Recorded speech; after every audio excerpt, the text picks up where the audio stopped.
Hello, my dear students. Welcome to Spartan Institute. Today we will discuss about objective questions of first chapters of electric field, electric charges and fields. तो बच्चों आज हम लोग जो discuss करेंगे questions को वो इलेक्ट्रिक फील्ड एंड चार्जेस के टॉप 50 एमसीक्यू क्वेश्चंस को डिस्कस करेंगे। और जो ये 50 एमसीक्यू क्वेश्चंस हैं ये आपके 100% आपको ये एक या दो क्वेश्चंस इसमें आपको पहले चैप्टर से बोर्ड एग्जाम में मिल जाएंगे। तो आप अपने 18 मार्क्स को ये हम लोग सीरीज चलाएंगे, 50-50 क्वेश्चंस करेंगे और इन क्वेश्चनों को करने से आपके 18 मार्क्स बोर्ड के एग्जाम में इंश्योर हो जाएंगे। मतलब 18 मार्क्स आपके, क्योंकि 18 ऑब्जेक्टिव क्वेश्चंस रहने वाले हैं, उन ऑब्जेक्टिव क्वेश्चंस को आप जितनी प्रैक्टिस कर लेंगे उतने ही आपके मार्क्स इंश्योर होते चले जाएंगे। तो हम इन क्वेश्चंस को डिस्कस करने जा रहे हैं। तो लेट मी डिस्कस नाउ। और बच्चों आपको मैं बता दूं, आप हमको इंस्टाग्राम पे फॉलो कर सकते हो और हमारे यूट्यूब चैनल को आप लाइक और सब्सक्राइब कर सकते हो। बच्चों शेयर भी करें, अपने फ्रेंड के साथ शेयर करें और जो भी कंटेंट है जैसे जैसे आप लोग का प्यार मिलता जाएगा उसी तरीके से हम लोग इस कंटेंट को शेयर करते जाएंगे और इस कंटेंट को और आगे बढ़ाते जाएंगे। अभी आपके पीवाई क्यू क्वेश्चंस रह रहे हैं, पीवाई क्यू क्वेश्चंस की भी हम सीरीज लेके जाएंगे और पीवाई क्यू क्वेश्चंस को एक एक पीवाई क्यू क्वेश्चंस को हम लोग बहुत अच्छे से डिस्कस करेंगे। तो पहला क्वेश्चन देखिए बच्चों, पहला क्वेश्चन क्या है। पहले क्वेश्चंस में ये कह रहा है कि consider the charges placed at the vertices. जो चार्जेस हैं बच्चों वो कहाँ रखे गए हैं? Consider the charges placed at the vertices of an equilateral triangle of each side L, the net force on the system is. System पर net force पूछा है और जबकि चार्जेस कहाँ रखे गए हैं? चार्जेस हमारे एक इक्विलेटरल ट्रायंगल पर रखे गए हैं। चार्ज कहाँ पे रखे गए हैं? एक इक्विलेटरल ट्रायंगल पर। चार्जेस कहाँ पे रखे गए बच्चों? एक इक्विलेटरल ट्रायंगल पे। इतनी बात समझ में आ गई? चार्जेस कहाँ पे रखे गए? इक्विलेटरल ट्रायंगल पे। चार्जेस कहाँ पे रखे गए? एक इक्विलेटरल ट्रायंगल पे रखे गए हैं। ठीक, इतनी बात समझ आ गई बच्चों? ठीक, तो देखिए यहाँ पे बोल दिया मैंने माइनस के क्यू चार्ज रखा है, यहाँ पर आपका प्लस के क्यू चार्ज रखा है और यहाँ पर भी क्या रखा है? प्लस के क्यू चार्ज रखा है। अब इस वर्टिसेस को ए दे दिया, इस वर्टिसेस को बी दे दिया, इस वर्टिसेस को नेम मैंने सी दे दिया। अब ए वाला वर्टिसेस है, ए वाले वर्टिसेस पे जो चार्ज रखा हुआ है वो बी वाले को अपनी तरफ क्या करेगा? अट्रैक्ट करेगा। बी वाले को अपनी तरफ क्या करेगा? अट्रैक्ट करेगा। इसका मतलब force on B due to A. इसी तरीके से बच्चों सी वाला है वो बी वाले को क्या करेगा? रिपेल करेगा। तो force on B due to C. इसी तरीके से बच्चों बी वाला सी को क्या करेगा? रिपेल करेगा। तो force on C due to B. ये क्या हो जाएगा? Force on C due to B. Force on C due to B. अब बच्चों इस वाले को, ए वाले को बी वाला क्या करेगा? अपनी तरफ अट्रैक्ट करेगा। इसका मतलब force on A due to B. और इसी तरीके से ये भी क्या, इसको क्या करेगा? अट्रैक्ट करेगा। तो force on A due to C. अब बच्चों ये जो फोर्सेज हैं, ये फोर्सेज आप गौर से देखिए, ये पे अटेंशन।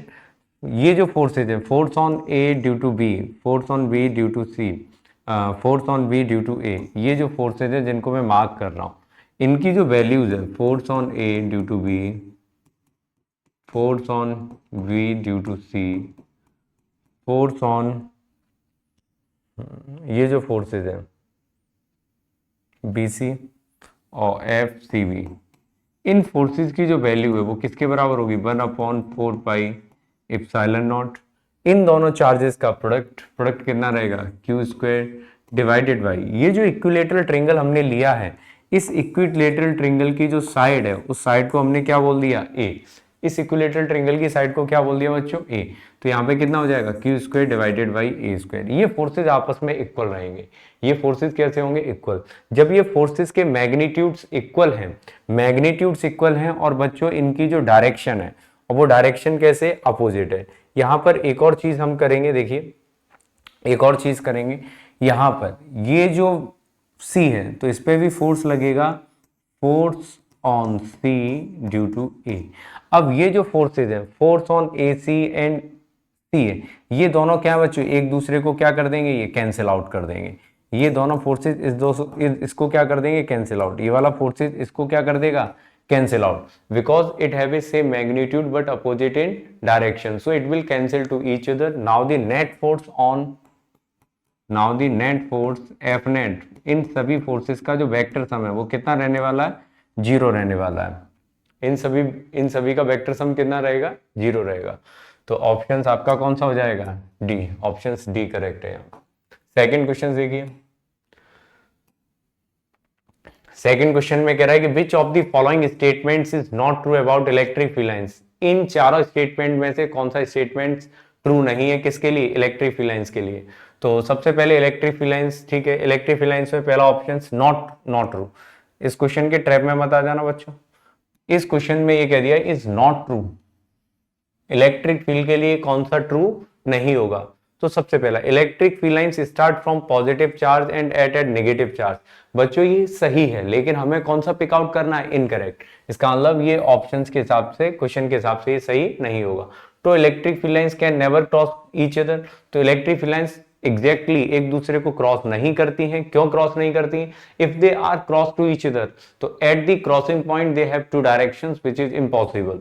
तो ये क्या हो जाएगा, क्वेश्चन के हिसाब से ये भी इनकरेक्ट हो जाएगा, ठीक है। Electrostatic field lines do not form any close loop. Electrostatic field lines close loop नहीं बनाती हैं, क्योंकि बच्चों अगर वो क्लोज लूप बना लेंगी तो अगर वो पॉजिटिव चार्ज से निकली हैं तो उनको कहां पर टर्मिनेट होना पड़ेगा, कहां पर आना पड़ेगा, दोबारा से पॉजिटिव चार्ज पर चल के आना पड़ेगा। तो जहां से वो ऑरिजिनेट हो रही हो वहीं पर आके वो टर्मिनेट नहीं हो सकती। एक तो इसका ये कॉन्ट्रडिक्शन हो गया। सेकंड, इलेक्ट्रोस्टैटिक जो फील्ड होता है वो एक कंजर्वेटिव फील्ड होता है। इस रीजन की वजह से भी आप ये कह सकते हो कि electrostatic field lines close loop नहीं बनाती हैं, ठीक। तो ये भी क्वेश्चंस के हिसाब से इनकरेक्ट है। Electric field lines can't be taken as a continuous curve. हाँ, इलेक्ट्रिक फील्ड लाइंस को आप continuous curve can't be taken as a, यहां पर ये कह रहा है कि can't be taken as a, लेकिन इलेक्ट्रोस्टैटिक फील्ड लाइंस को हम कंटिन्यूअस कर्व लेते हैं और कंटिन्यूअस कर्व होती हैं, लेकिन यहां पे ये कह रहा है कि कांट नहीं हो सकती। इसका मतलब क्वेश्चन के हिसाब से ये क्या हो जाएगा, करेक्ट हो जाएगा।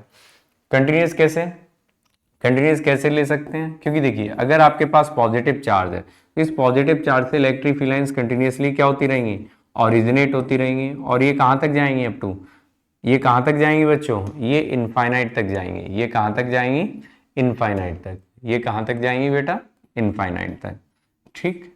तो ये इस तरीके से ये इनफाइनाइट तक जाएंगी। ये ऐसे ही आप किसके लिए ड्रॉ कर सकते हो, नेगेटिव चार्जेस के लिए भी इसको ड्रॉ कर सकते हो। सेकंड देखिए, सेकंड में कह रहा है कि electric field at a point, the electric field at a point, electric field at a point. अब यहां पर ये कह रहा है कि ऑलवेज कंटिन्यूअस इलेक्ट्रिक फील्ड है वो कैसा रहेगा, कंटिन्यूअस। तो ये जरूरी नहीं कि इलेक्ट्रिक फील्ड कैसा हो, कॉन्टिन्यूअस हो। अब यहां पे देखिए किस तरीके से, the electric field at a point is always continuous, मतलब ये कह रहा है कि किसी भी पॉइंट पर जो इलेक्ट्रिक फील्ड है वो क्या हमेशा कंटिन्यूअस होगा।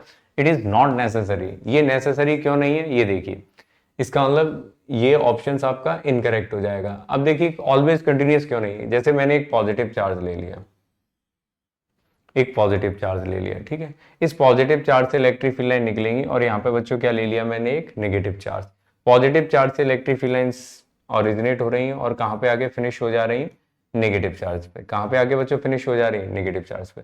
इसका मतलब ये हमेशा कॉन्टिन्यूअस है क्या, कॉन्टिन्यूअस नहीं है। अगर यहाँ पे आके ये क्या हो जा रही है, टर्मिनेट हो जा रही है, इसका मतलब ये कॉन्टिन्यूअस नहीं है। बात समझ में आ रही, ये कॉन्टिन्यूअस नहीं है।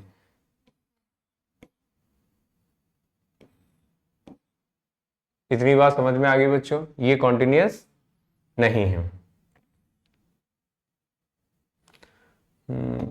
कुछ इलेक्ट्रिक फील्ड लाइंस, ठीक, इलेक्ट्रिक फील्ड लाइंस कैसी हो जा रही है, यहाँ पे कंटिन्यूअस हो जा रही है, ठीक, ठीक है, ठीक। तो यहाँ पे ये कि ऑलवेज कंटिन्यूअस नहीं, क्योंकि यहाँ पे ये क्या हो जाएंगे बच्चों, टर्मिनेट हो जाएंगे। यहाँ पे ये क्या हो जाएंगी, टर्मिनेट हो जाएंगी। इतनी बात समझ में आ गई, ठीक।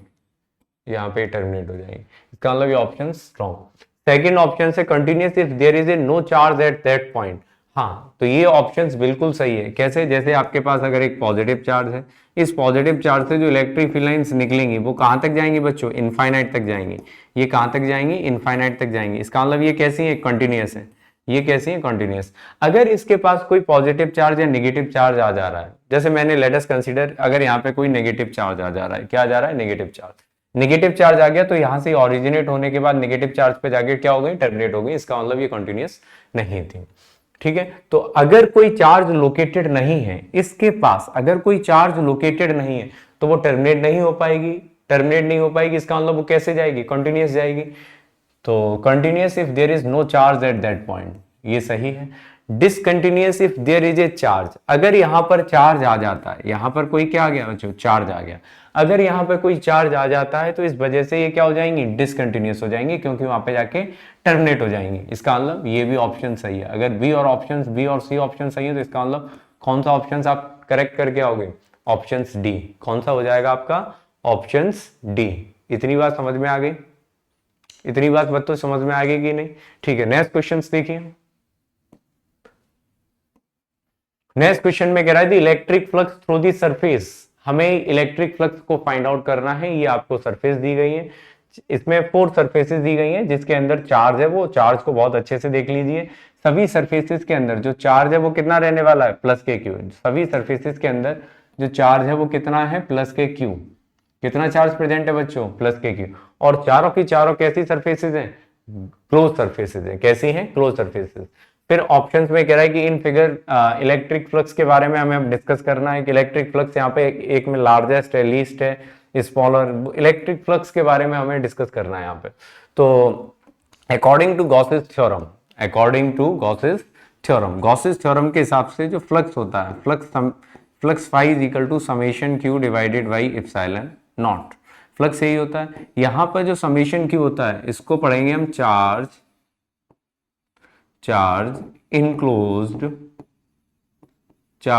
enclosed by the Gaussian surface, charge enclosed by the Gaussian surface। यहां पे बच्चों ये क्या है? Charge enclosed by the Gaussian surface। जब यहां पर charge enclosed by the Gaussian surface है, अब यहां पे आपको ये पिक आउट करना होगा कि ये जो गिवन सरफेसेस हैं, ये Gaussian surface मान लेंगे इनको, इन सभी के अंदर जो चार्ज की वैल्यू है वो कैसी है? सेम है। तो in given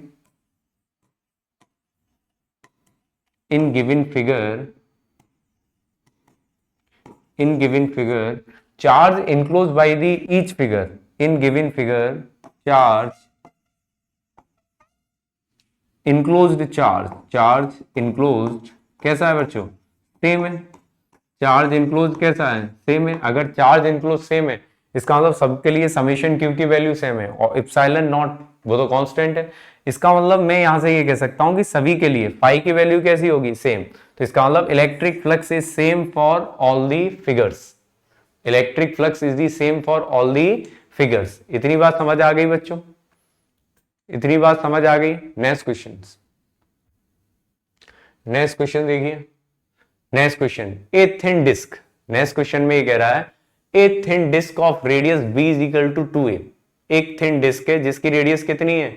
v has a concentric hole of radius a in its she figure. It carries a uniform surface charge sigma on it.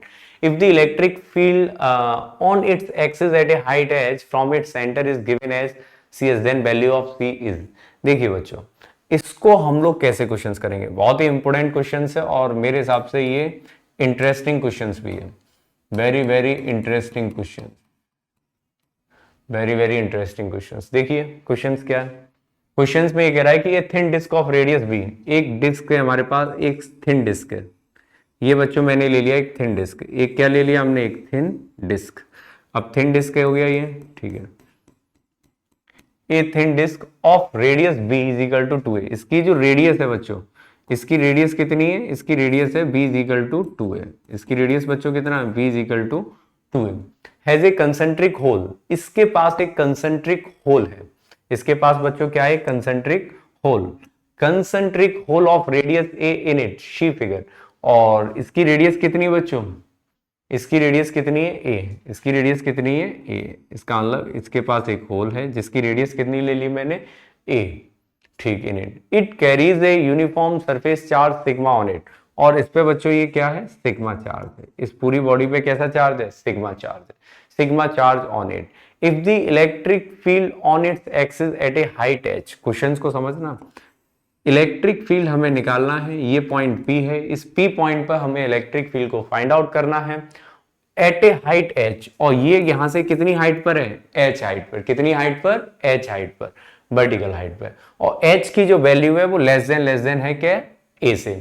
From it centre is given as CH, और यहां पर P point पर जो electric field है उसकी value कितनी given है, CH। Then value of C, तब जाके आपको किसकी वैल्यू फाइंड आउट करनी है, C की वैल्यू। अगर P पॉइंट पे इलेक्ट्रिक फील्ड है वो किसके बराबर है, C के। और इस पे बच्चों जो चार्ज का डिस्ट्रीब्यूशन है वो कितना है, प्लस सिग्मा। इसका मतलब इस पे जो चार्ज फैला हुआ है इस शीट पर वो बच्चों कितना है, प्लस का। देखो इस तरीके के क्वेश्चंस अगर बोर्ड में आ जाते हैं तो आपको किस तरीके से सॉल्व करना है। सबसे पहले इस डिस्क को हम ये मानेंगे इट इज मेड ऑफ, ये डिस्क है, ये डिस्क किस किस से मिलके बनी है, सबसे पहले ये कंसीडर करिए। देखिए एक डिस्क है हमारे पास, एक डिस्क हो गई, ठीक, ये डिस्क हो गई। इसकी जो चार्ज डेंसिटी है बच्चों वो सिग्मा है, इसकी चार्ज डेंसिटी कितनी है, सिग्मा, प्लस का चार्ज डिस्ट्रीब्यूटेड है।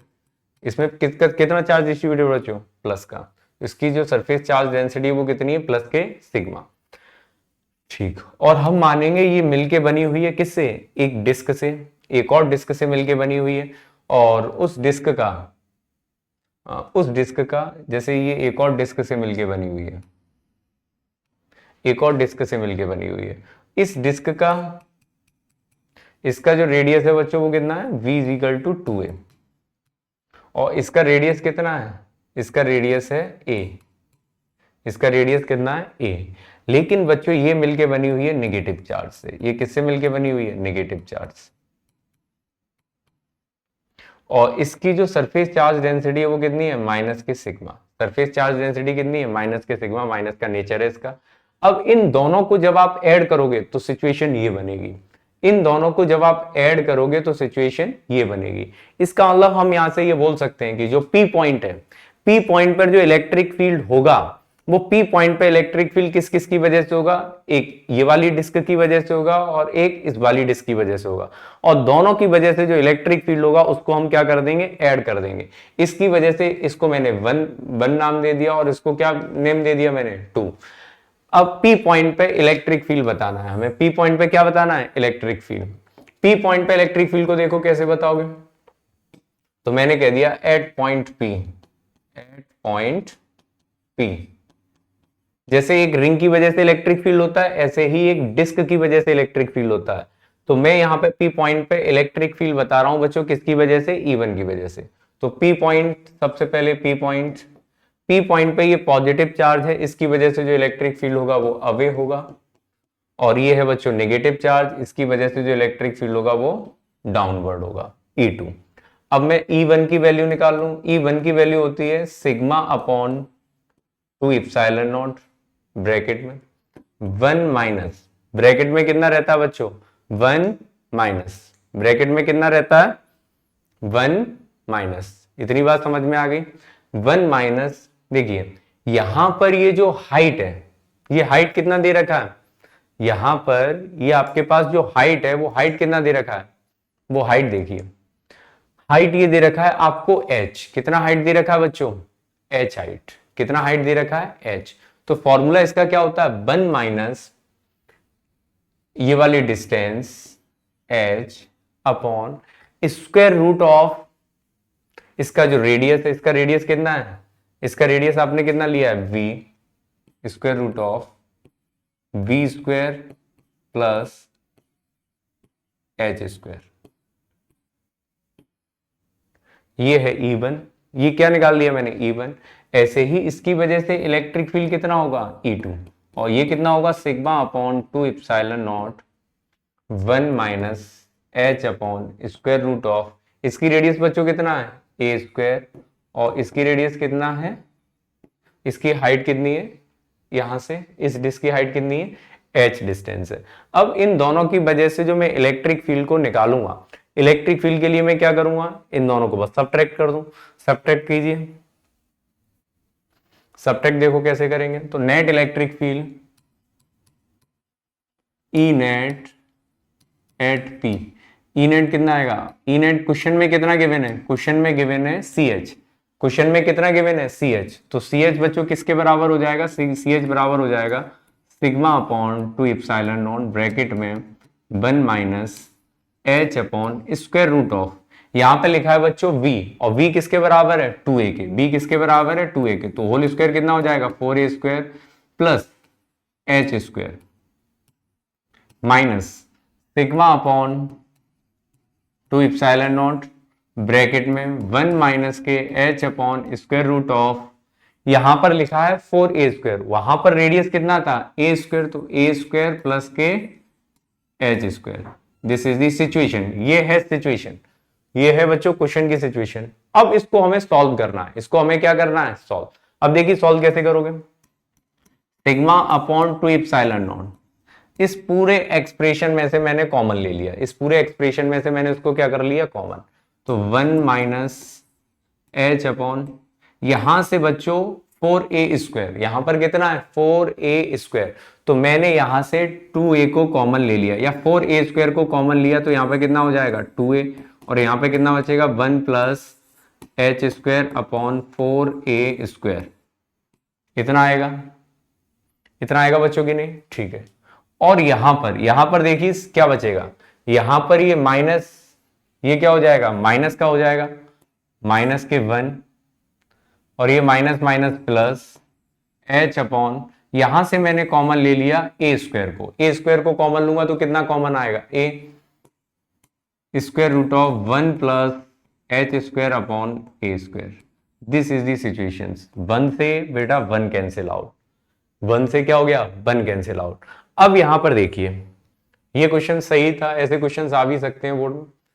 यहां पर देखिए, यहां पर ये कह रहा है कि h अपॉन a, जो h बहुत ही मतलब h is very very less than as compare to a, इसका मतलब मैं यहां से ये बोल सकता हूं h upon a is very very less then 1, इसका मतलब h अपॉन a की वैल्यू 1 से बहुत ही क्या है छोटी है, इसका मतलब h अपॉन a को मैं क्या कर सकता हूं इग्नोर कर सकता हूं, क्या कर सकता हूं बच्चों इग्नोर।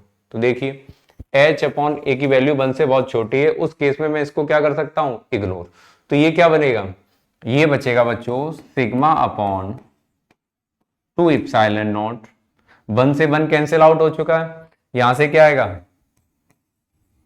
माइनस के h अपॉन 2 है, यहां से कितना आएगा माइनस के h अपॉन 2 है, और यहां से बच्चों कितना आएगा h अपॉन a, इतनी बात समझ में आ गई। और इधर क्या चल रहा है सी एच, इधर क्या चल रहा है बच्चों सी एच। अब इन दोनों को आप ऐड करिए, इन दोनों को जैसे ही हम लोग ऐड करेंगे तो कितना आएगा sigma upon 2 epsilon not into H upon 2a, ये बच्चों निकल के आ गया sigma H upon 4a epsilon not, ये निकल के आ गया बच्चों इलेक्ट्रिक फील्ड, ये क्या निकल के आ गया electric field. Now it is compare with, अब मेरी बात को बहुत ध्यान से सुनना, listen me carefully, I am going to say what. देखिए यहां पर इसको मैंने कंपेयर किया किसके साथ सी एच के साथ, इसको किसके साथ कंपेयर किया सी एच के साथ, तो जो यहां पे क्वेश्चन के अकॉर्डिंग हमसे सी की वैल्यू पूछी थी, कंपेयर किया जैसे ही सी के साथ, तो सी कितना आ गया सी एच, यहां से सी कितना आ गया sigma upon 4a epsilon naught. यही क्वेश्चंस में हमसे कहा गया था कि find out the value of C.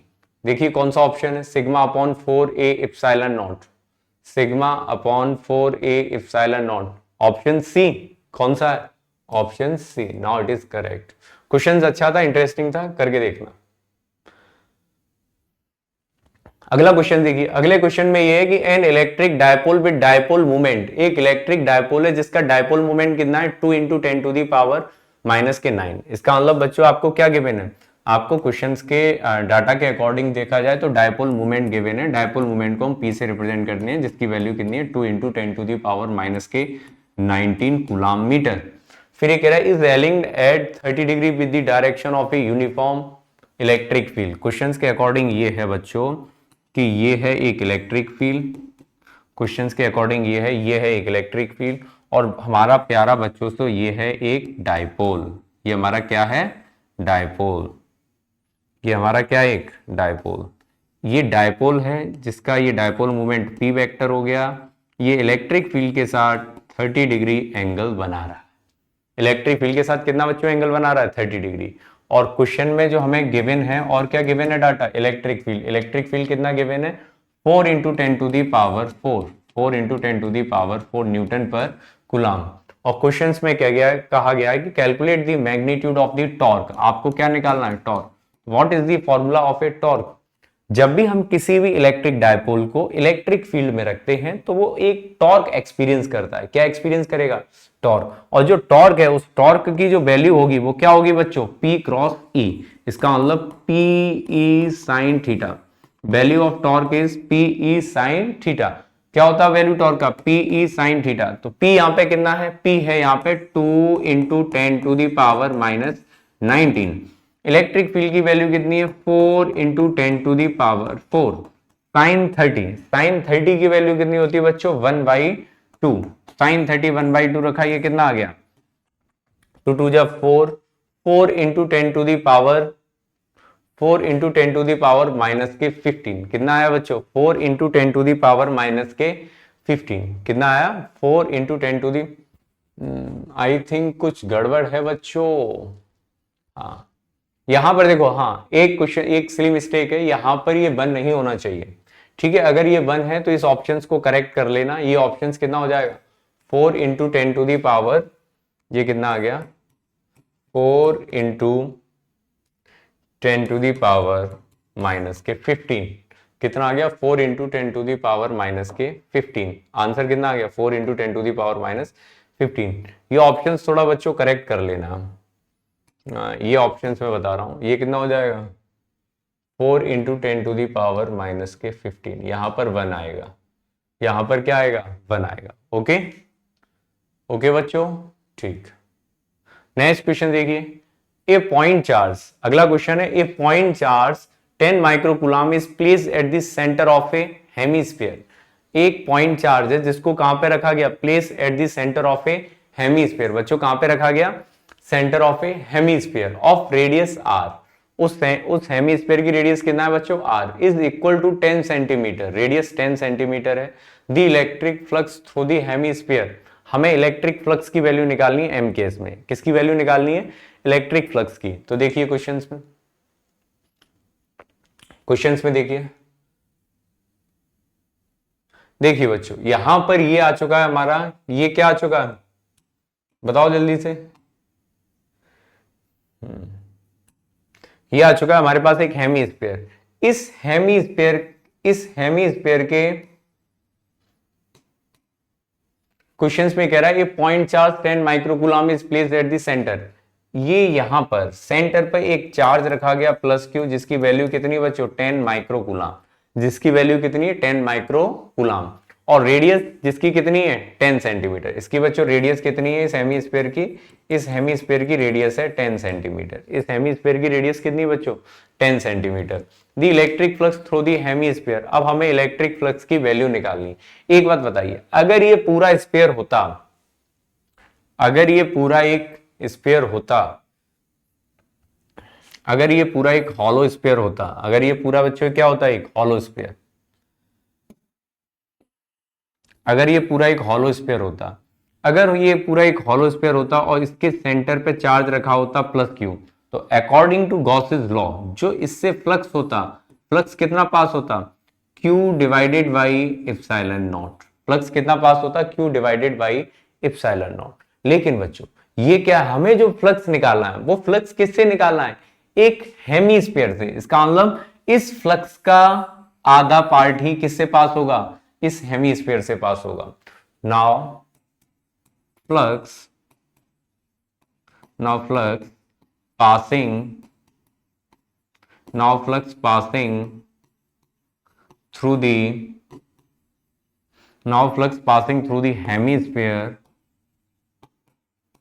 hemisphere. Now flux passing through the hemisphere, hemisphere से फ्लक्स कितना पास होगा, पाई डैश, और पाई डैश कितना होगा बच्चों, पाई का आधा। पाई का आधा होने का मतलब है पाई का आधा होने का मतलब है Q upon two epsilon naught. Pi का आधा होने का मतलब क्या है बच्चों, Q अपॉन टू इप्सिलॉन। कितना पास होगा flux, Q upon two epsilon not. अब यहां पर जो फ्लक्स पास होगा Q upon two epsilon not, यहां पर इसकी वैल्यू रख दीजिए। Q कितना गिवन है क्वेश्चन में, Q गिवन है 10 माइक्रोकूलम। इसका मतलब 10 into 10 to the power minus के 6 डिवाइडेड बाई 2। इप्सिलॉन नॉट की वैल्यू कितनी होती है, इप्सिलॉन नॉट की वैल्यू होती है 8.85। इप्सिलॉन नॉट की वैल्यू बच्चों कितनी होती है, 8.85 into 10 to the power minus के 12। इतनी बात समझ में आ गई। इससे ये गया कितने टाइम्स गया, 5 टाइम्स। इससे ये गया कितने times, 10 to the power 6 times. कितने टाइम्स गया, 10 टू दी पावर 6 टाइम्स। लेकिन यहाँ पे डेसिबल में नहीं, इसका मतलब एक जीरो को यहाँ पे रिप्लेस किया तो ये कितना आ गया, 50 into 10 to the power 5 divided by 8.85। कितना आ गया, 8.85। इसका मतलब ये इससे कितने टाइम्स से आएगा, 6 टाइम्स आएगा। तो इसका आंसर कौन सा हो गया, सी ऑप्शन हो गया। इसका आंसर कौन सा हो गया, ऑप्शन सी। समझ में आ गया ये, ठीक है। यहां पे जो बेसिक कंसेप्ट ये था कि अगर एक पूरा स्फीयर लोगे, पूरे स्फीयर से जो अकॉर्डिंग टू गॉसेस लॉ जो पूरे स्फीयर से जो फ्लक्स पास होगा वो Q अपॉन इप्सिलॉन नॉट। लेकिन हमें निकालना है एक हाफ हेमीस्फीयर से, वो सॉरी एक हेमीस्फीयर से फ्लक्स निकालना। तो हेमीस्फीयर से कितना फ्लक्स पास होगा, आधा फ्लक्स पास होगा। तो आधा कितना होगा, Q upon two epsilon not. Q upon two epsilon not, यहाँ पे वैल्यू रख दी बच्चों, ठीक। अगला क्वेश्चन देखिए, a point charge plus Q. इसमें ये क्वेश्चन कह रहा है a point charge plus Q is placed at a distance D from an isolating conducting plane. एक पॉइंट चार्ज है वो placed at a distance D from isolated conducting plane. तो बच्चों एक आइसोलेटेड कंडक्टिंग प्लेन है, एक क्या है, आइसोलेटेड कंडक्टिंग प्लेन। ये हो गया बच्चों आइसोलेटेड कंडक्टिंग प्लेन। इस कंडक्टिंग प्लेन से, इस कंडक्टिंग प्लेन से डी डिस्टेंस पर, कितनी डिस्टेंस पर, डी डिस्टेंस पर एक चार्ज रखा हुआ, एक चार्ज रखा है प्लस के क्यू। एक चार्ज कितना रखा है, प्लस के क्यू। फिर ये कह रहा है कि the field at a point on the other side of the plane. मतलब ये कह रहा है कि इस साइड, एक इधर साइड होगी, जैसे ये प्लेन हो गया, प्लेन के इधर साइड और प्लेन के उधर साइड। बात समझ में आ गई, प्लेन के इधर साइड और प्लेन के उधर साइड हमें इलेक्ट्रिक फील्ड के बारे में डिस्कस करना है, ठीक है। ये कैसी है बच्चों, ये कंडक्टर है। क्वेश्चन में इसने पहले ही बोल दिया कंडक्टिंग प्लेट है। ये कैसी है बच्चों, कंडक्टिंग। जब ये बेटा कंडक्टर है, इसका मतलब इस प्लस क्यू की वजह से यहां पर क्या हो जाएगा, इंडक्शन भी बोल सकते हो। तो इधर कैसा चार्ज आ जाएगा, निगेटिव। इधर कैसा चार्ज आ जाएगा बच्चों, इस पे निगेटिव। और प्लेट के उधर साइड, प्लेट के उधर साइड कैसा चार्ज आ जाएगा, पॉजिटिव। प्लेट के इधर साइड कैसा चार्ज आ जाएगा, पॉजिटिव चार्ज आ जाएगा। प्लेट के इधर साइड बच्चों कैसा चार्ज आ जाएगा, पॉजिटिव चार्ज आ जाएगा। इतनी बात समझ में आ रही है, प्लेट के इधर साइड कैसा चार्ज आ जाएगा, पॉजिटिव। अच्छा बच्चों, प्लेट के इधर साइड अगर पॉजिटिव चार्ज आ गया, अब हमें इसका इलेक्ट्रिक फील्ड लाइन का पैटर्न ड्रॉ करना है। इसको हम लोग ऐसे भी समझ सकते हैं कि अगर हमारे पास एक प्लेट है, ये रिप्रेजेंटेशन हो गया एक प्लेट का बच्चों, और यहाँ पे रखा है एक प्लस क्यू का चार्ज, और इस प्लस क्यू चार्ज की वजह से यहाँ पे आ गया आपका नेगेटिव चार्ज। यहाँ पे कैसा चार्ज आ गया, नेगेटिव चार्ज आ गया। और प्लेट के उधर साइड, प्लेट के जस्ट अपोजिट साइड कैसा चार्ज आ जाएगा, पॉजिटिव। प्लेट के जस्ट अपोजिट साइड बच्चों कैसा चार्ज आ जाएगा, पॉजिटिव। अब हमें इलेक्ट्रिक फील्ड लाइंस का पैटर्न बताना है। अब हमें क्या बताना है बच्चों, इलेक्ट्रिक फील्ड लाइंस का पैटर्न। तो इलेक्ट्रिक फील्ड लाइंस किधर जाएंगे बच्चों, पॉजिटिव से किधर जाएंगे, नेगेटिव पे जाएंगे।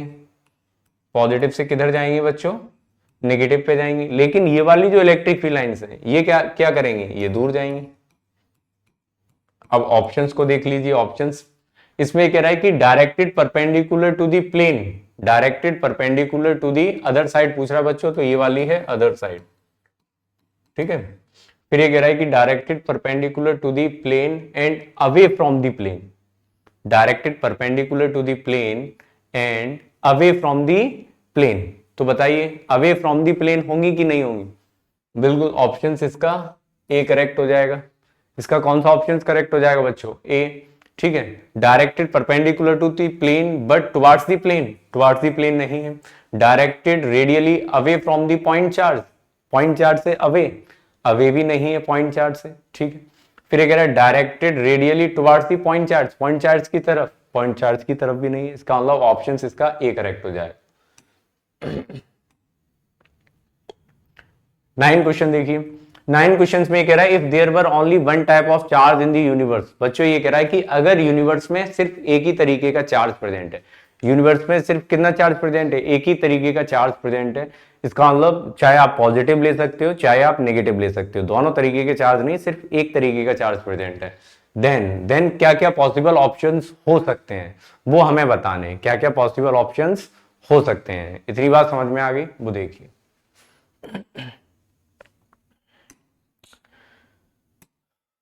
तो देखिए सबसे पहले according to Gauss's law, from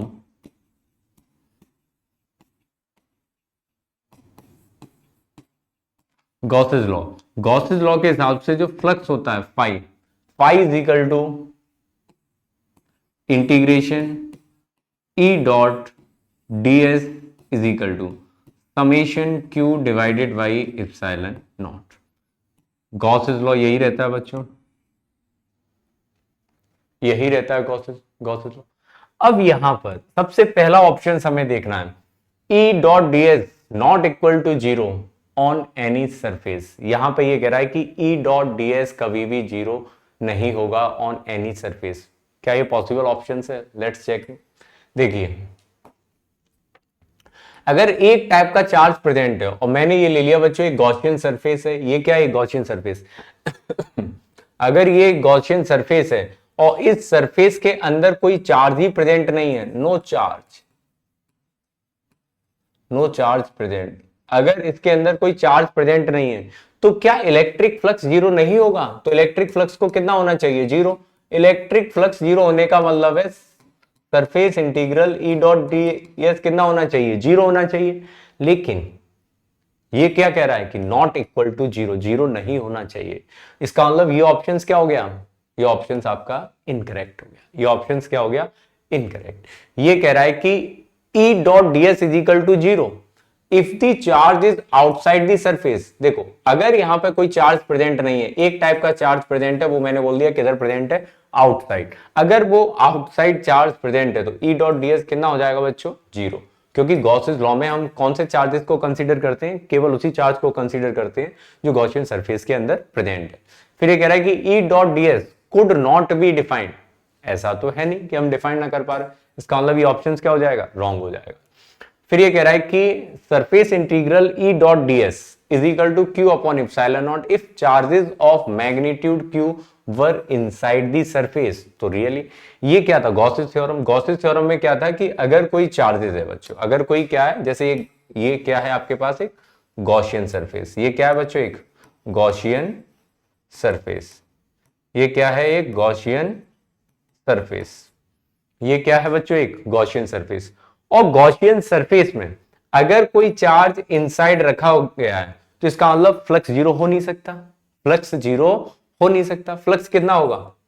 flux zero. देखो यहां पर एक ही टाइप का चार्ज प्रेजेंट है, इस वजह से फ्लक्स जीरो नहीं होगा। इसका मतलब फ्लक्स कितना होगा? E dot D S is equal to summation Q divided by epsilon naught. मतलब कुछ ना कुछ फ्लक्स प्रेजेंट होगा। इसका मतलब ऑप्शन डी आपका करेक्ट है। लेकिन बच्चों यहाँ पे ये ऑप्शन दे रखा है सी, ये इनकरेक्ट है। यहाँ पे क्या कर लेना? बी कर लेना। ओके ठीक है।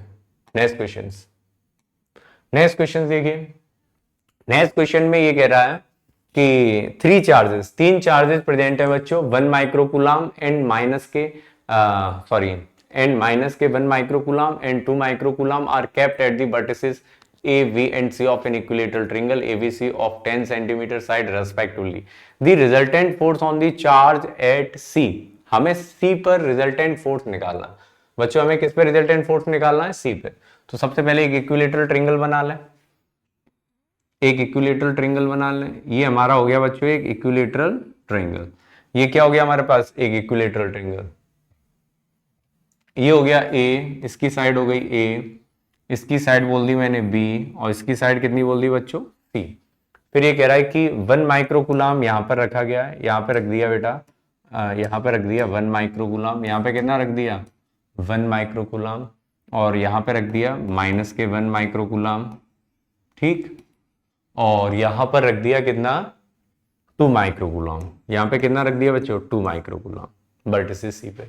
और इसकी जो साइड है, साइड कितनी दे रखी है, साइड मैंने बोल दिया L, और L कितना गिवन है बच्चों 10 सेंटीमीटर, L कितना गिवन है 10 centimetre. The resultant force on the charge at C, हमें C पर रिजल्टेंट फोर्स निकालना है। सबसे पहले C पे, A पे पॉजिटिव, C पे पॉजिटिव, क्या होगा बच्चों यहाँ पे रिपल्शन, क्या होगा यहाँ पे रिपल्शन। इसका मतलब यह क्या लगेगा force on C due to A, ये लगेगा force on C due to A, और ये क्या है एक इक्विलेटरल ट्रायंगल है, ठीक है। बी वाला इसको क्या करेगा अट्रैक्ट करेगा, इसका मतलब ये क्या लगेगा force on C due to B. ये बच्चों एंगल कितना है, ये एंगल है आपका 120 डिग्री, एक इक्विलेटरल ट्रायंगल में कितना एंगल है 120 डिग्री।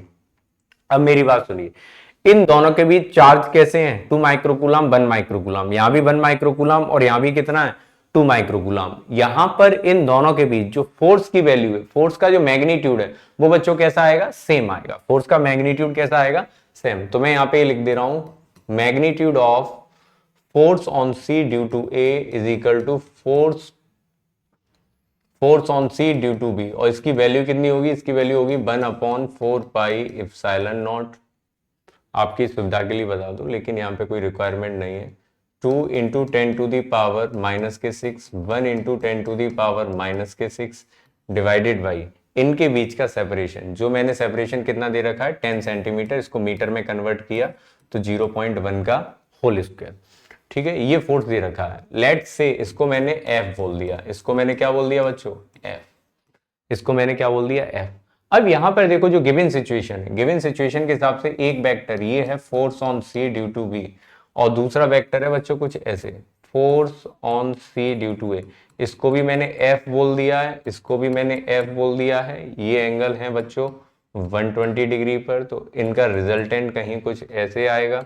रिजल्टेंट देखिए एफ नेट रिजल्टेंट कितना आने वाला है स्क्वायर रूट ऑफ एफ का होल स्क्वायर प्लस एफ का whole square plus 2f square cos 120।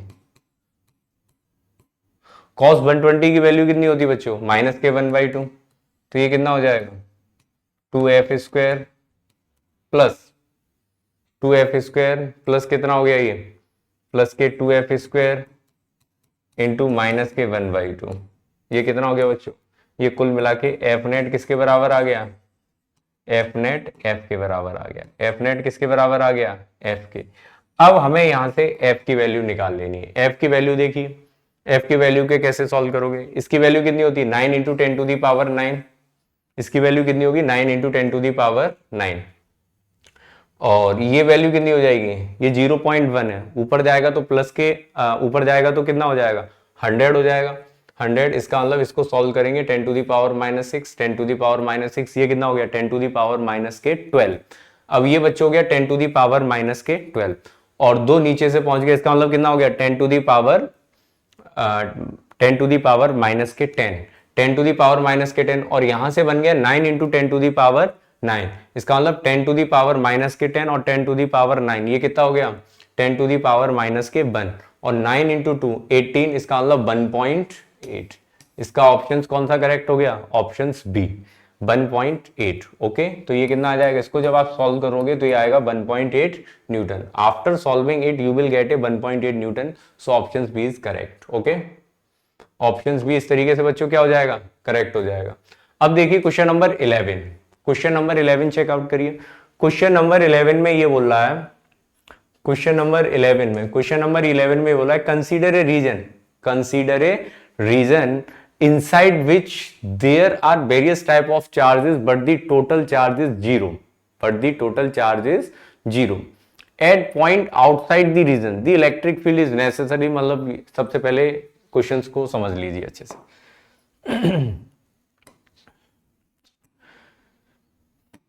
Question में कह रहा है consider a region inside which there are various type of charges but the total charge is 0। बच्चों मैंने एक reason ले लिया, ये मेरे पास क्या हो गया, एक मैंने रीजन ले लिया। इस रीजन के अंदर जो टोटल चार्जेस है, टोटल चार्जेस का जो सम है वो कैसा है 0, लेकिन वेरियस टाइप ऑफ चार्जेस यहाँ पे प्रेजेंट है।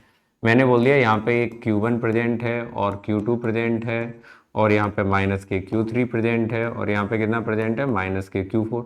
इन चार्जेस का बच्चों जब मैंने सम किया अकॉर्डिंग टू क्वेश्चंस, इन चार्जेस का जब मैंने सम किया, इसका मतलब प्लस के Q1 प्लस के Q2 माइनस के Q3 और माइनस के Q4, इनका जब मैंने सम किया तो कितना आ रहा है, 0 आ रहा है अकॉर्डिंग टू क्वेश्चंस। फिर ये कह रहा है at point outside the regions, मतलब at point outside the regions, at point outside the region, जो भी कोई पॉइंट है ये पॉइंट है बच्चों outside the region, P point है। इस पी पॉइंट के बारे में डिस्कशन किया गया है इस क्वेश्चन में। ठीक, पहला question, the electric field is necessarily zero. Question में ये कह रहा है कि the electric field is necessarily zero. क्या यहां पर इलेक्ट्रिक फील्ड जीरो हो सकता है? Questions. The electric field is at a points outside the region. Electric field is necessarily zero. तो जरूरी नहीं कि इलेक्ट्रिक फील्ड इस पॉइंट पर क्या हो, जीरो हो। ये बात समझ में आ रही? ये कोई जरूरी नहीं कि इस पॉइंट पर इलेक्ट्रिक फील्ड बच्चों कैसा हो, जीरो। ठीक है, जीरो देखिए क्यों? क्योंकि जैसे आपने, अगर मैं एक्सियल पॉइंट की बात करूं, एक डायपोल है, एक क्या है आपके पास, डायपोल, ये माइनस के क्यू और ये प्लस के क्यू। अगर आपके पास एक डायपोल है, इस डायपोल की वजह से एक्सियल पॉइंट पर, कोई एक्सियल पॉइंट है पी, इस पी पॉइंट पर क्या इलेक्ट्रिक फील्ड की वैल्यू जीरो आती थी? इलेक्ट्रिक फील्ड की वैल्यू जीरो नहीं आती थी। तो ऐसे ही यहां पर भी पी पॉइंट पर इलेक्ट्रिक फील्ड जीरो नहीं हो सकता है, इम्पॉसिबल। ओके, सो इसका मतलब ऑप्शन ए इनकरेक्ट हो गया। ऑप्शन से क्या हो गया, incorrect. Second, the electric field is due to the dipole moment of the charge distribution only. Second में ये कह रहा है कि जो इलेक्ट्रिक फील्ड होगा, सेकंड में बच्चों क्या कह रहा है, सेकंड में ये कह रहा है कि जो इलेक्ट्रिक फील्ड है, the electric field is due to the dipole moment of the charge distribution only. जो इलेक्ट्रिक फील्ड होगा वो क्या सिर्फ और सिर्फ चार्ज डिस्ट्रीब्यूशन की वजह से ही होगा, मतलब electric dipole movement of the charge distribution only, there is no necessary. ऐसे ही ये जरूरी नहीं कि इलेक्ट्रिक फील्ड किसकी वजह से हो, चार्ज डिस्ट्रीब्यूशन, डायपोल मूवमेंट के चार्ज डिस्ट्रीब्यूशन की वजह से हो। ठीक है, ऑप्शन सी को पढ़िए, the dominant electric field is 1 upon R Q. The dominant electric field is 1 upon R Q for large R, R की वैल्यू लार्ज है तब, where R is the distance from a origin in this regions. देखिए ये पूरा का पूरा system हमने मान लिया ये किसकी तरह काम कर रहा है, एक डायपोल की तरह काम कर रहा है। किसकी तरह, डायपोल की तरह। इस डायपोल की वजह से क्या होने वाला है, यहां से इस पूरे रीजन से, जैसे आप एक्सियल पॉइंट लेते थे, axial equatorial, as it is मैं उसी का एग्जांपल दे दे रहा हूं। एक माइनस के क्यू चार्ज है और ये क्या बच्चों, एक प्लस के क्यू चार्ज है। इनके बीच का सेपरेशन कितना है, 2 है। ठीक है, यहां पे ये आपका मिड पॉइंट था, इस मिड पॉइंट से आर डिस्टेंस पे कोई एक्सियल पॉइंट था पी। इस पी पॉइंट पे जो इलेक्ट्रिक फील्ड निकल के आता था, इलेक्ट्रिक फील्ड कितना निकल के आता था, 2kp divided by R Q. इसका मतलब जो इलेक्ट्रिक फील्ड निकल के आता था वो इनवर्सली प्रोपोर्शनल होता था किसके, आर क्यू के। और R is the distance of a point P from the centre of the dipole, dipole के सेंटर से। और यहां पे जो कंडीशंस रहती थी वो रहती थी R very very greater than two A. तो ये ऑप्शंस कैसा है बच्चों, करेक्ट है। ये ऑप्शंस कैसा है, करेक्ट है। फिर अगला कह रहा है the work done to move a charge particle along a close path away from the region will be zero. बिल्कुल बात सही है, बिल्कुल ओबियसली। क्यों होगा, देखिए अगर आप इस रीजन के, ये कह रहा है work done to move a charge particle along a close path away from the region, मतलब इससे यहां पर कोई पी पार्टिकल है, यहां पर मैंने क्या ले लिया बच्चों, एक क्लोज पाथ, एक क्लोज पाथ ले लिया। इस क्लोज पाथ पर जो इलेक्ट्रिक फील्ड, जो इलेक्ट्रिक वर्क डन है वो कितना होगा, जीरो होगा। वर्क डन बिल्कुल होगा, क्लोज पाथ है, डिस्प्लेसमेंट कितना हो जाएगा, जीरो, जहां से चले वहीं आ गए। अगर डिस्प्लेसमेंट जीरो तो वर्क भी कितना होगा, जीरो। इस तरीके से हम ये कह सकते हैं ऑप्शन डी भी करेक्ट है। इसका मतलब ऑप्शन सी भी करेक्ट और ऑप्शन डी भी करेक्ट। नेक्स्ट क्वेश्चन देखिए, अगला क्वेश्चन देखिए बच्चों। अगले क्वेश्चन में ये कह रहा है कि an electron initially at rest, एक जो इलेक्ट्रॉन है वो इनिशियली किस पे बच्चों, रेस्ट पे। इलेक्ट्रॉन इनिशियली एट रेस्ट, इसका मतलब क्वेश्चंस में पहले ही बोल दिया यू कितना है, zero. fall at a distance of 1.5 centimetre in a uniform electric field of magnitude। और बच्चों वो इलेक्ट्रिक फील्ड में एंटर कर जाता है। इलेक्ट्रिक फील्ड की वैल्यू है क्वेश्चन के अकॉर्डिंग 2 × 10⁴ न्यूटन पर कूलम। ठीक है, the time taken by the electron to fall this distance, हमें टाइम टेकन निकालना है इलेक्ट्रॉन का, और उसने जो डिस्प्लेसमेंट किया है या डिस्टेंस को जो ट्रेवल किया है, वो डिस्टेंस कितना ट्रेवल किया, 1.5 सेंटीमीटर। सेंटीमीटर तो जानते ही हो 10⁻⁻2 मीटर। हमें निकालना है टाइम टेकन। ठीक है बेटा, ऐसा कोई इक्वेशन है जो u और s और टाइम को निकालता हो? इसका मतलब यूनिफॉर्म मोशंस के लिए 3 इक्वेशंस थी। यूनिफॉर्म मोशंस के लिए 3 इक्वेशन कौन कौन सी थी?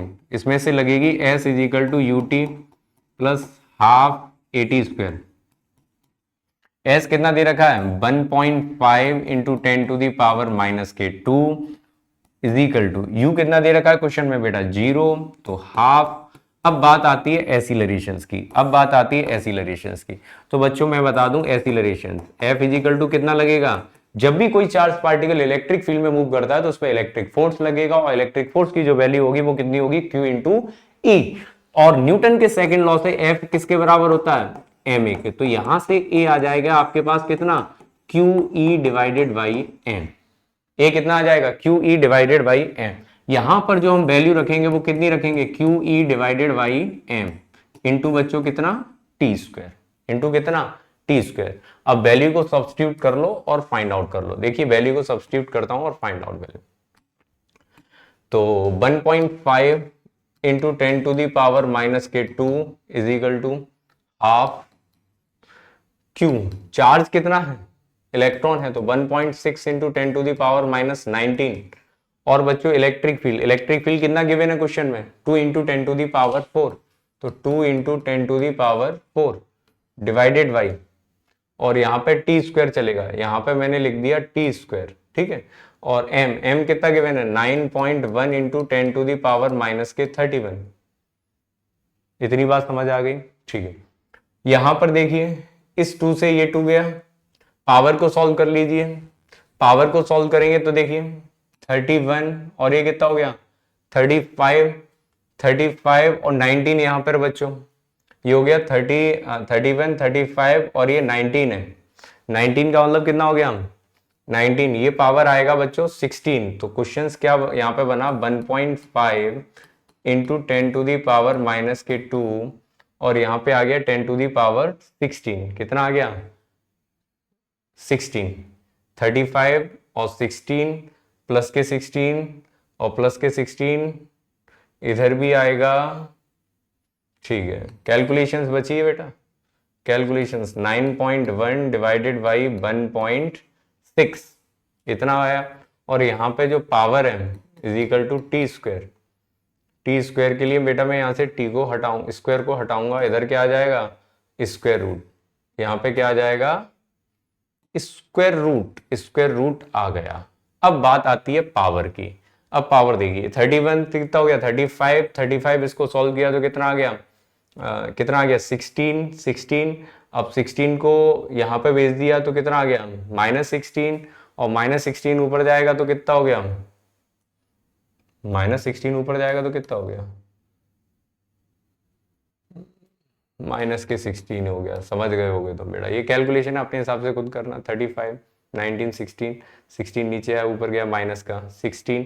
ठीक है, इसको सॉल्व कर लोगे, ये 16 और 2 कितना हो गया, 18। एक यहां से आएगा, इसका मतलब आपका कौन सा ऑप्शन होने जा रहा है, ऑप्शन डी। कितना होने जा रहा है, मैंने कैसे कैलकुलेट कर दिया, देखिए 10⁻16 और 2 कितना हो गया, 18 बाहर आएगा, क्या आएगा 10⁻⁻9। इट इज ऑप्शन, यही ऑप्शन लग रहा है, तो ऑप्शन डी हो जाएगा। कौन सा हो जाएगा आपका, ऑप्शन डी। ओके, ठीक है। अगला देखिए क्वेश्चन नंबर 13। क्वेश्चन नंबर 13 में ये कह रहा है कि if E dot ds is equal to 0 over a surface, if E dot ds is equal to 0 over a surface, then the electric field inside the surface and on it is 0। तो देखिए इस question को अच्छे से पढ़िए।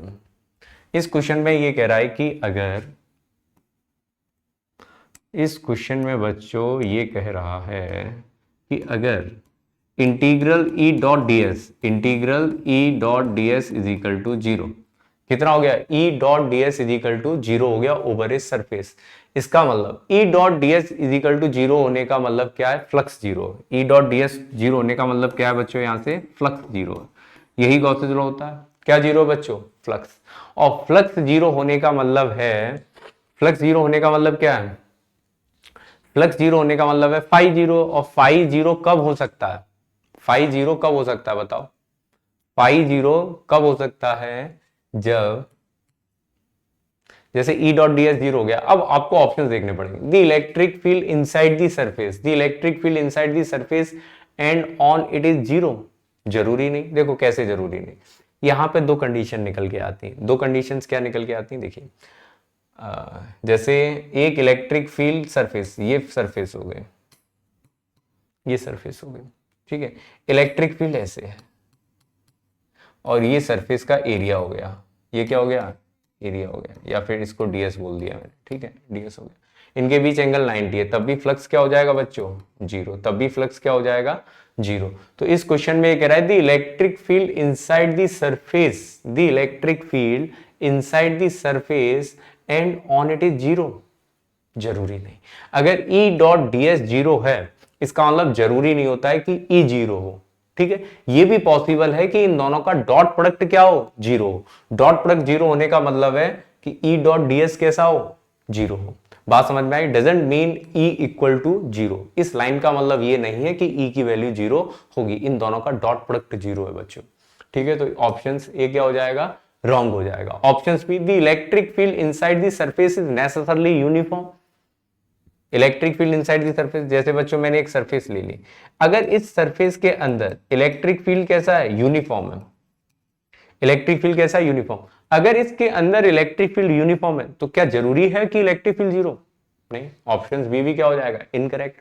Option C, the number of flux line entering the surface must be equal to the number of flux line leaving it. इसका मतलब net flux कितना हो गया? जीरो। और नेट फ्लक्स जीरो होने का मतलब है, देखो नेट फ्लक्स जीरो कैसे हो गया? क्योंकि जितनी फील्ड लाइंस इंटर कर रही हैं उतनी फील्ड लाइंस क्या हो रही हैं? लीव कर रही हैं। तो नेट फ्लक्स कितना हो गया? जीरो। और नेट फ्लक्स जीरो होने का मतलब है surface integral E dot D S equal to zero. Surface integral E dot D S कितना होगा बच्चों? जीरो होगा। इसका मतलब option C is correct. Option C is correct. अब देखिए, ऑल चार्जेस, ऑप्शन डी की बात कर रहा हूं, all charges must necessarily be outside the surface. तो बच्चों ऑप्शन डी को भी देख लीजिए। अगर आपके पास एक गॉसियन सरफेस है, अगर आपके पास कैसी है बच्चों? एक गॉसियन सरफेस, इस गॉसियन सरफेस में जो क्यू नेट है, क्यू नेट, अगर Q net equal to zero है, क्यू नेट कितना है? जीरो। इसका मतलब मस्ट नेसेसरली बी आउटसाइड। इसका मतलब सभी चार्जेस किधर है? बाहर। तो बेटा गॉसेस लॉ क्या रहता है? Phi is equal to summation Q divided by epsilon naught. अगर समेशन क्यू जीरो, इसका मतलब फाई भी कितना हो जाएगा? जीरो। इससे हम ये भी बोल सकते हैं ऑप्शन डी भी क्या है? करेक्ट है। ऑप्शन डी भी क्या है? करेक्ट है। अगर ऑप्शन डी करेक्ट है, ऑप्शन डी कैसा है बच्चों? करेक्ट है, इसका मतलब सही है।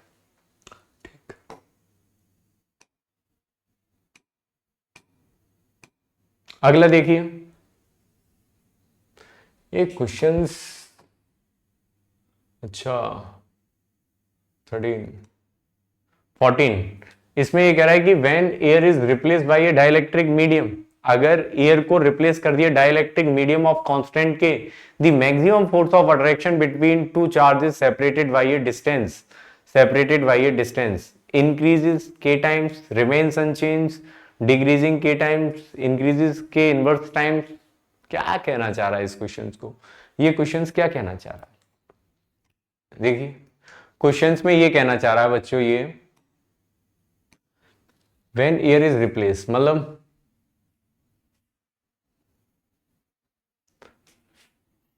दो चार्जेस हैं बच्चों, एक Q1 और एक चार्ज कितना है? Q2। अगर यहाँ पर एयर फील्ड होती है और इनके बीच का सेपरेशन R होता है, तो इनके बीच जो फोर्स ऑफ अट्रैक्शन है वो कितना होता है? F equal to K Q1 Q2 divided by कितना होता है? R स्क्वायर होता है। This is equation 1। Now it, जो ये एयर प्रेजेंट है बच्चों, ये एयर जो प्रेजेंट है इस क्वेश्चन में, इस एयर को हमने रिप्लेस कर दिया रिप्लेस किससे कर दिया, डाइलेक्ट्रिक से, रिप्लेस किससे कर दिया, डाइलेक्ट्रिक। और जिस डाइलेक्ट्रिक का डाइलेक्ट्रिक कांस्टेंट कितना है, के है, डाइलेक्ट्रिक कांस्टेंट कितना है, के है। इतनी बात समझ में आ गई, डाइलेक्ट्रिक कांस्टेंट कितना है, के। अगर डाइलेक्ट्रिक कांस्टेंट के है तो इनके बीच का जो फोर्स है एफ डैश, एफ डैश कितना हो जाएगा, के Q1 Q2 divided by are square, और यहां पे क्या आ जाता है बच्चों, एक डाइलेक्ट्रिक कांस्टेंट। अब from equation 1 and 2, equation 1 and 2 से ये फोर्स, ये क्या हो गया, एयर के लिए, इसका मतलब F dash is equal to क्या हो गया, एफ अपॉन के, और ये हो गया, अगर ये हो गया F dash is equal to F upon K हो गया, इसका मतलब उनके बीच जो फोर्स है, फोर्स क्या हो गया, क्या के टाइम्स हो गया, इंक्रीज हो गया, नहीं हो गया, रिमेन्स अनचेंज रहा, नहीं रहा, इसका मतलब ये भी ऑप्शंस रॉन्ग, ये भी ऑप्शंस रॉन्ग। फिर बात आती है कि डिक्रीजेस के टाइम्स, और ये कह रहा है इंक्रीजेस के इनवर्स टाइम्स।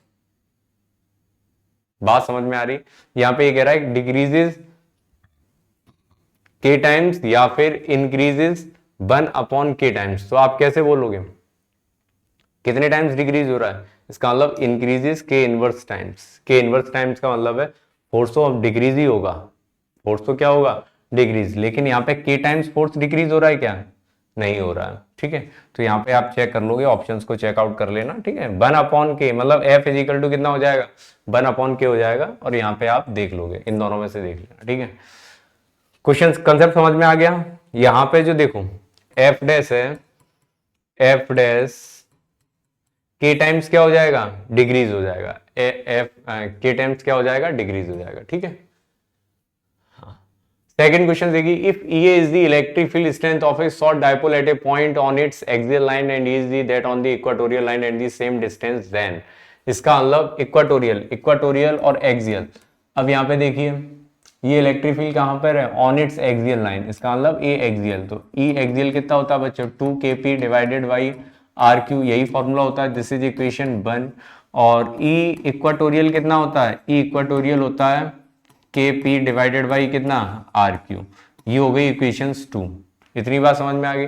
अब from equations 2, from equations 2, from equations 2, from equations 2, यहां पर केपी अपॉन आर क्यू की जगह, केपी अपॉन आर क्यू की जगह मैं क्या लिख सकता हूं, इक्वाटोरियल, तो ये कितना हो जाएगा, ई एक्सियल, ई एक्सियल कितना हो जाएगा बेटा, ई एक्सियल, यहां पे हो जाएगा ई एक्सियल, ठीक है, E axial, E axial is equal to, E axial is equal to 2 times of E equatorial, 2 times of E equatorial, ये वाला options, E axial is equal to 2 times of E equatorial. इतनी बात समझ में आ गई, ठीक है।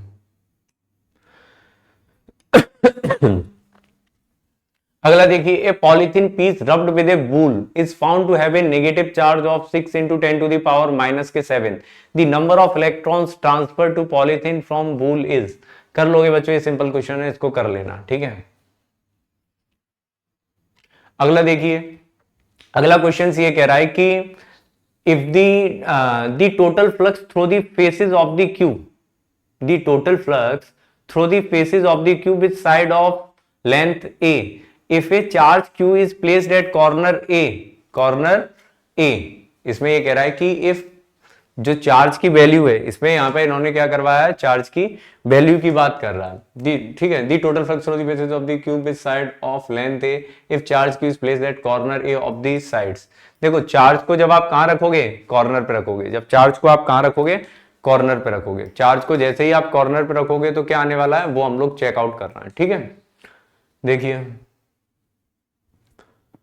यहां पे ही रहेगा, देखो सुनो, एक क्यूब है, एक क्या है बच्चों, क्यूब, एक क्यूब है,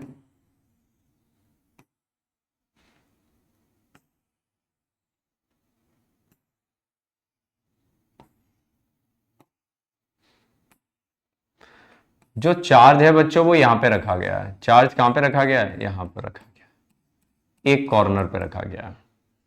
अब यहां पर सबसे बच्चों समझने जो वाली बात है, समझने वाली बात है वो ये है कि ये जो चार्ज रहता है ना, ये चार्ज कितने डब्बे में कंट्रीब्यूट करेगा, 8 डब्बे में। कितने डब्बे में कंट्रीब्यूट करेगा, 8 डब्बे में। जब ये चार्ज 8 डब्बे में कंट्रीब्यूट करेगा, इसका मतलब किसी एक बॉक्स से जो फ्लक्स पास होगा वो टोटल फ्लक्स का कितना पास होगा, वो टोटल फ्लक्स का कितना पास होगा 1/8 टाइम्स। इसका मतलब 1/8 times of total flux, 1/8 times of total flux. Total flux कुछ अगर देखिए, अगर आप इसको थोड़ा बहुत भी फील कर पा रहे होगे तो मैं आपको आपकी सुविधा के लिए थोड़ा बना के बता सकता हूं। ये कुछ ऐसे होगा,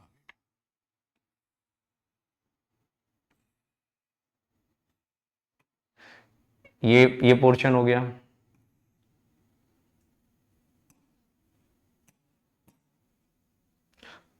देखिए एक पोर्शन कुछ ऐसे हो गया, ठीक है, कुछ ऐसे, ठीक, कुछ ऐसे और कुछ ऐसे।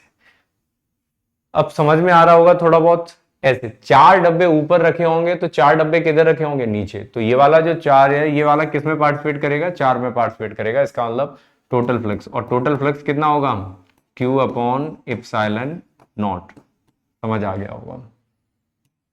ऑप्शन से इज करेक्ट। इसका मतलब कौन सा ऑप्शन हो जाएगा, ए ऑप्शन करेक्ट हो जाएगा। ठीक, कुछ इस तरीके से देखिए, कुछ इस तरीके से मैं ये यहां पे ये बोलना चाह रहा था। यहां पे कितने कितने डब्बे हैं बच्चों, 8 डब्बे। 1 2 3 4, ठीक, 5 6 7 8। इसका मतलब यहां पे जो ये एटम रखा गया है, ये वाला जो एटम रखा गया है, ये एटम कितने पार्ट्स में कंट्रीब्यूट करेगा, ये 8 डब्बे में कंट्रीब्यूट करेगा। इसी वजह से एक में जो फ्लक्स पास होगा वो किसके 1/8 पार्ट से पास होगा। ओके, ठीक। अगला क्वेश्चन देखिए। अगले क्वेश्चन में ये कह रहा है कि in figure two positive charges Q2 and Q3 fix along the y axis. Q2 और Q3 दो पॉजिटिव चार्जेस हैं। इसका मतलब बच्चों ये हो गया पॉजिटिव और ये भी हो गया कैसा, पॉजिटिव चार्ज। ये फिक्स्ड है कहां, along the by axis. Exert A net electric force in the positive x direction on A charge Q1। और इस Q1 चार्ज पर जो नेट फोर्स लगा रहे हैं वो नेट फोर्स किधर लगा रहे हैं, पॉजिटिव एक्स डायरेक्शन में। Net force positive x direction में बच्चों तभी पॉसिबल है जब ये वाला इसको क्या करे, अपनी तरफ खींचे, और ये वाला इसको अपनी तरफ खींचे। फिर इन दोनों का जो रिजल्टेंट है, इन दोनों का बच्चों क्या है, जो रिजल्टेंट है वो रिजल्टेंट किधर आ जाए, वो रिजल्टेंट इधर आ जाए, एफ नेट। इतनी बात समझ में आ रही, एफ नेट इधर आ जाए। ठीक, एफ नेट इधर आने का मतलब है बच्चों इसको कैसा होना पड़ेगा, नेगेटिव चार्ज। इसको कैसा होना पड़ेगा, नेगेटिव चार्ज। फिर ये कह रहा है कि if a positive charge plus Q is added at x, 0। अब हमने यहां पे रख दिया प्लस के Q चार्ज। अच्छा, प्लस के Q चार्ज यहां पर है बच्चों ये नेगेटिव, और प्लस Q इसको करेगा अपनी तरफ अट्रैक्ट। प्लस Q उसको अपनी तरफ क्या करेगा, अट्रैक्ट। अगर प्लस Q अपनी तरफ अट्रैक्ट करेगा तो दी फोर्स ऑन Q1, तो इस पे जो फोर्स Q1 है वो इंक्रीज होगा कि डिक्रीज होगा। तो ये कह रहा है कि क्या होना चाहिए, इंक्रीज होना चाहिए कि डिक्रीज होना चाहिए, बताइए जल्दी से बताइए, इंक्रीज होना चाहिए कि डिक्रीज। तो cell increase along the positive x axis. इसका मतलब वो फोर्स क्या होना चाहिए, इंक्रीज होना चाहिए किधर, अलोंग पॉजिटिव एक्स एक्सिस की तरफ। फिर ये कह रहा है सेल डिक्रीज, तो डिक्रीज होगा, नहीं होगा। Cell point along the negative x axis, negative x axis की तरफ होना चाहिए, नहीं होना चाहिए। Cell increase but the direction changes because the intersection of Q with Q2 and Q3, wrong. ठीक है, इसका मतलब इसका कौन सा ऑप्शन हो जाएगा, इसका ऑप्शन हो जाएगा ए। इसका ऑप्शन कौन सा हो जाएगा, ए। ठीक, नेक्स्ट क्वेश्चन देखिए। नेक्स्ट क्वेश्चन में कह रहा है figure shows electric field lines in which an electric dipole P is placed as shown, which of the following statement is correct. इनमें से कौन सा स्टेटमेंट करेक्ट है, तो देखिए ठीक है। फिर ये कह रहा है dipole will not experience any force. ये कह रहा है कि डायपोल पे कोई फोर्स नहीं लगेगा। सबसे पहले क्वेश्चन की सिचुएशन देख लीजिए। यहां पर इस डायग्राम से हमें पता चलता है कि जो यहां पर फील्ड है, फील्ड कैसा है, इलेक्ट्रिक फील्ड कैसा है, नॉन यूनिफॉर्म। इलेक्ट्रिक फील्ड सबसे पहले यहां पे क्या पता चलता है, इलेक्ट्रिक फील्ड है वो कैसा है, नॉन यूनिफॉर्म। अगर यहां पे नॉन यूनिफॉर्म इलेक्ट्रिक फील्ड है तो यहां पर लेट्स कंसीडर, यहां पे फील्ड मैंने बोल दिया E1 और यहां पे बेटा फील्ड बोल दिया मैंने E2। जहां पर इलेक्ट्रिक फील्ड लाइंस पास पास है वहां पे स्ट्रॉन्ग फील्ड होगा, जहां पर इलेक्ट्रिक फील्ड लाइंस दूर दूर है वहां पर फील्ड वीक होगा। तो फ्रॉम डायग्राम मैं ये मान सकता हूं कि Q2 sorry E2 is greater than E1, electric field at 2 is greater than E1, electric field कैसा होगा? ठीक है, अगर मैं मैग्नीट्यूड की बात करूं, मैग्नीट्यूड की बात करूं तो डायपोल है, दोनों पे चार्ज कैसा सेम होगा, इसका मतलब दोनों साइड मैंने Q का मल्टीप्लाई कर दिया, इसका मतलब ये वाला जो फोर्स है, force on 2 is greater than the force on 1, इसका मतलब यहां पर बच्चों इस वाले पे जो फोर्स लगेगा वो फोर्स क्या होगा 2, और इधर वाले पे जो फोर्स लगेगा वो कितना होगा 1, तो 2 ज्यादा है किससे 1 से, इसका मतलब ये डायपोल है, ये डायपोल क्या कर जाएगा मूव कर जाएगा, मूव किधर कर जाएगा F2 की तरफ, इसका मतलब the dipole will not experience any force, ये तो बिल्कुल ही गलत हो गया, ये क्या हो जाएगा बिल्कुल ही गलत हो जाएगा। The dipole will experience a force towards right, क्या right? the dipole will experience a force towards right, ये भी गलत हो जाएगा। The dipole will experience a force towards left, ये बिल्कुल सही है। The dipole will experience a force upward, wrong। फिर ये कह रहा है which of the following figure correctly shows the top view sketch of the electric field lines for a uniformly charged hollow cylinder। बच्चों ये एक हॉलो सिलेंडर है और इस हॉलो सिलेंडर का हमें इलेक्ट्रिक फील्ड का रिप्रेजेंटेशन करना है, और इलेक्ट्रिक फील्ड भी कैसा टॉप व्यू से। अगर देखिए कुछ, अगर जैसे मैं आपको बोलूं, अगर मैं आपसे बोलूं कि एक सिलेंडर है, आपके पास एक क्या है सिलेंडर, अगर ये सिलेंडर है, इस सिलेंडर का मुझे क्या बताना है, इस सिलेंडर में इलेक्ट्रिक फील्ड लाइंस, तो देखिए पॉजिटिव चार्ज ऐसे, इलेक्ट्रिक फील्ड लाइन ऐसे निकलेंगी, यहां से इलेक्ट्रिक फील्ड लाइन ऐसे निकलेंगी। जब आप इसको टॉप व्यू देखोगे तो इलेक्ट्रिक फील्ड लाइन कैसे निकलती हुई दिखाई देंगी, कुछ ऐसे निकलती हुई दिखाई देंगी, ठीक है। तो इसका मतलब जब आप टॉप व्यू देखोगे तो पॉजिटिवली चार्ज है, पॉजिटिवली चार्ज की वजह से इलेक्ट्रिक फील्ड लाइंस कैसी जाएंगी, बाहर जाएंगी हमेशा। इसका मतलब ये ऑप्शंस तो बिल्कुल होने ही नहीं चाहिए, ये ऑप्शंस तो इनकरेक्ट है ये वाला, ठीक है। बचा कौन सा, ऑप्शन सी वाला सही है। तो ऑप्शंस कौन सा करेक्ट हो जाएगा बच्चों, ऑप्शंस बी करेक्ट हो जाएगा। कौन सा ऑप्शंस करेक्ट हो जाएगा, बी ऑप्शंस। इतनी बात समझ में आ गई, इतनी बात समझ में आ गई बच्चों, ठीक है। नेक्स्ट क्वेश्चंस के लिए 2 point charges A and B having charges plus Q and minus Q respectively are placed at certain distance apart. बच्चों एक चार्ज है प्लस के क्यू और एक चार्जेस है आपका माइनस के क्यू। एक चार्जेस कैसा है प्लस के क्यू और एक चार्जेस कैसा है माइनस के क्यू, ठीक है। और ये एक सर्टेन डिस्टेंस पे अपार्ट है, ये कैसे बच्चों एक सर्टेन डिस्टेंस पे अपार्ट है। और सर्टेन डिस्टेंस कितनी मान ली मैंने, उनकी डिस्टेंस को मान लिया मैंने r, और उनके बीच जो फोर्स लग रहा है, अब यहाँ पे इनके बीच जो फोर्स लगेगा फोर्स ऑफ अट्रैक्शन लगेगा, इनके बीच जो फोर्स लग रहा है वो कितना लग रहा है इनिशियली f, इनके बीच फोर्स कितना लग रहा है f। फिर कह रहा है इफ 25% चार्ज ऑफ ए, मतलब इसका 25% इज ट्रांसफर टू बी, उसको किसको ट्रांसफर कर दिया, बी को ट्रांसफर कर दिया, देन दी फोर्स बिटवीन, इसका मतलब 25%, 25 का मतलब पहले इस पे कितना था Q, अब इसमें से कितना चार्ज चला गया Q/4, इसमें चार्ज बच्चों कितना चला गया Q/4। डिस्टेंस सेम रखा, यहां पर चार्ज कितना, पहले कितना था माइनस के क्यू, अब यहां पे कितना और आ चुका है Q/4, तो ये कितना हो जाएगा माइनस के 3Q/4, और यहां पे बच्चों कितना हो जाएगा प्लस के 3Q/4, ठीक है। इनके बीच का सेपरेशन कितना है r, इनके बीच जो न्यू अट्रैक्टिव फोर्स है उसको मैंने बोल दिया F डैश, इनके बीच के फोर्स को मैंने क्या बोल दिया F डैश, तो F डैश कितना हो जाएगा यहां से, F डैश हो जाएगा Q1 into Q2, Q1 into Q2, इसका मतलब ये कितना हो जाएगा K Q1 इंटू Q2, इसका मतलब 3 3 9, 9 divided by 16 Q square divided by R square. इसको मैं क्या लिख सकता हूँ 9 divided by 16 K Q square divided by R square. और बच्चों ये क्या है, ये F है, इसका मतलब F डैश कितना आ गया, F डैश आ गया 9 divided by 16 times of F। So options कौन सा करेक्ट हो जाएगा, ऑप्शंस बी करेक्ट हो जाएगा। कौन सा ऑप्शंस करेक्ट हो जाएगा, बी। अगला वाला देखिए, एक cup contains 250 gram of water, the number of negative charges present in the cup of water. ये क्वेश्चंस बच्चों आपको होमवर्क के लिए है। क्वेश्चन नंबर 22 ये होमवर्क के लिए हो गया, क्वेश्चंस नंबर 23 ये भी आपके लिए एक होमवर्क के लिए हो गया क्वेश्चंस, और क्वेश्चंस नंबर 24 एक बार के लिए मैं डिस्कस कर ले रहा हूं आपको। 24 क्वेश्चन देख लीजिए। A charge capital Q is enclose by a Gaussian surface of radius R. एक गॉसियन सरफेस है जिसका रेडियस कितना है, जिसका रेडियस है आर, और इसके अंदर जो चार्ज रखा गया वो कितना रखा गया plus K Q. If the radius is doubled, अगर मैं इसकी रेडियस को क्या कर दूं double, then the outward electric flux will be. तो क्या एक बात बताइए, जो फ्लक्स है, फ्लक्स क्या रहता है गॉसेस थ्योरम के, यहां पे फ्लक्स क्या हो गया plus Q divided by epsilon naught. अगर मैं यहां पर इसके साइज को 2 टाइम्स कर दे रहा हूं, इसकी रेडियस को 2 टाइम्स कर दे रहा हूं, तो फ्लक्स कैसा रहेगा, फ्लक्स हमेशा रिमेन्स अनचेंज रहेगा, क्योंकि flux depends on the charge enclosed by the Gaussian surface. Flux does not depend on the shape of the surface as chosen. ठीक है, तो इसका मतलब रिमेन्स दी सेम। फ्लक्स कैसा रहेगा, रिमेन्स दी सेम। यहां पे क्वेश्चन में क्या लिख दोगे, flux does not depend on the shape. ठीक, अगला क्वेश्चन बच्चों ये क्वेश्चन देखिए, a hollow cylinder has a charge plus q coulomb. एक हॉलो सिलेंडर है जिसका चार्ज कितना है, q coulomb within it, if phi is the electric flux in unit of b. ठीक है बच्चों, ये क्वेश्चंस आप कर लेना, एक बार के लिए ट्राई कर लेना, और जो क्वेश्चंस आपको नहीं आ रहा है, जो अगर आपने जो क्वेश्चंस ट्राई किए जो मैंने होमवर्क में दिए हैं, अगर आपको वो क्वेश्चंस नहीं आ रहे हैं, आप कमेंट बॉक्स में उन क्वेश्चंस का नंबर मेंशन कर देना। ठीक है, मैं उस क्वेश्चंस को नेक्स्ट पीपीटी में डिस्कस कर लूंगा, नेक्स्ट पीडीएफ में मैं आपको क्वेश्चंस ले आऊंगा और उस क्वेश्चंस को मैं नेक्स्ट वीडियो में डिस्कस कर लूंगा। ओके बच्चों,